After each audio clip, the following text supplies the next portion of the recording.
Revolusi dapat berawal dari secangkir kopi.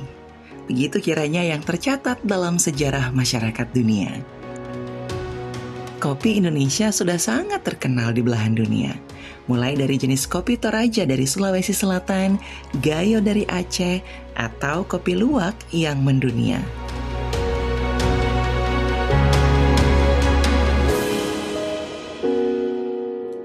Instruksi Presiden Joko Widodo untuk mengentaskan penduduk miskin ekstrim hingga angka 0 atau Zero Extreme Poverty tertuang pada Inpres nomor 4 tahun 2022 tentang percepatan penghapusan kemiskinan ekstrim.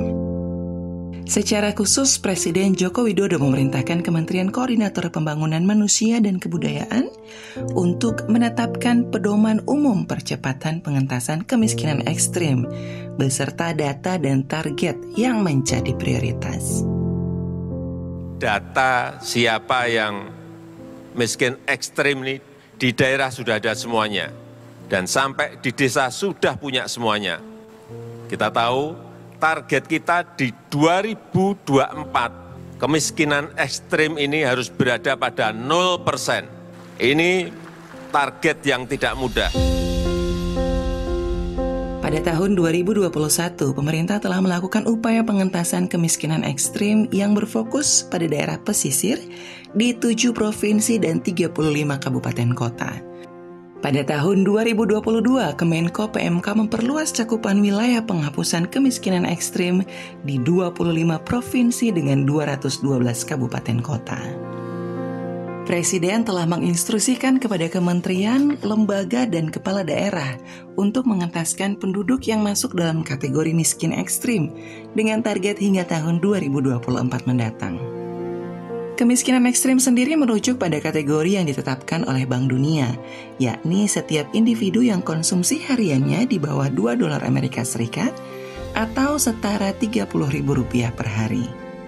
Di Indonesia, penduduk dengan kategori miskin ekstrim sesuai dari data Badan Pusat Statistik mencapai 2,14% di tahun 2021.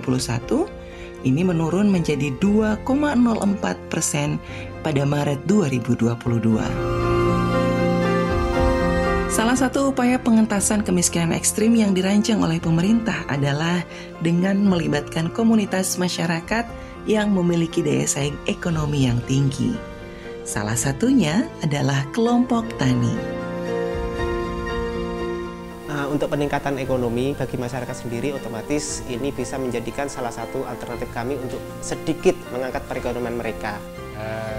Segala upaya kita lakukan, bahkan dari dinas pun berupaya mengupayakan untuk petani kopi walaupun Robusta harganya murah, jadi mengupayakan untuk petani kopi Robusta itu ada peningkatan produksi dan peningkatan penghasilan.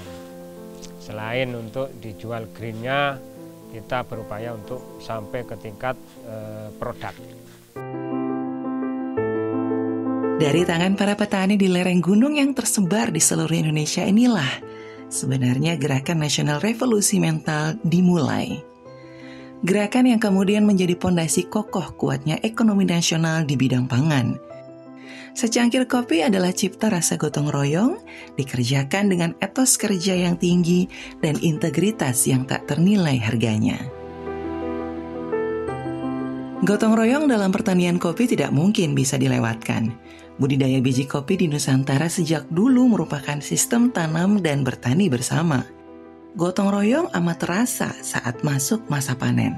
Biasanya seluruh petani yang tergabung dalam kelompok tani melakukan pemilihan biji kopi yang masak secara bersama-sama. Karena biasanya kayak Arabica atau Robusta yang dijual kepada tengkulak itu dengan harga 30 untuk saat itu, kita berani dengan harga 33. Karena apa? Kalau semuanya dikasihkan ke tengkulak, akhirnya ini petani merugi. Udah panennya 1 tahun sekali dikasih harga murah kayak gitu. Kalau kita enggak, kalau kita misalkan di situ ada kopi, kita langsung cari ke sana atau dari petaninya telepon ke BUMDesma kami, akhirnya kami ke sana, kita kasih harga sesuai yang beliau inginkan, tapi masih taraf tidak jauh begitu mahal kayak gitu. Nanti kami setelah misalnya 30.000 itu tengkulak, kita bisa ngasih 35 atau 33 kayak gitu, tergantung jauh dekatnya jarak dengan gudang kami. Kalau warga di sekitar sini mendukung untuk dari bahan bakunya.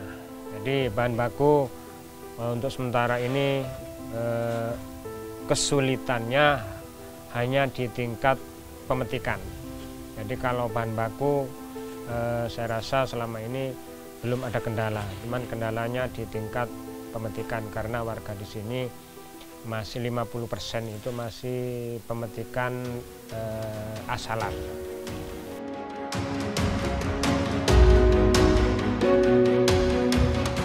Komunitas para petani kopi inilah yang oleh pemerintah diharapkan dapat menjadi ujung tombak dalam gerakan nasional revolusi mental, khususnya untuk pengentasan kemiskinan ekstrim.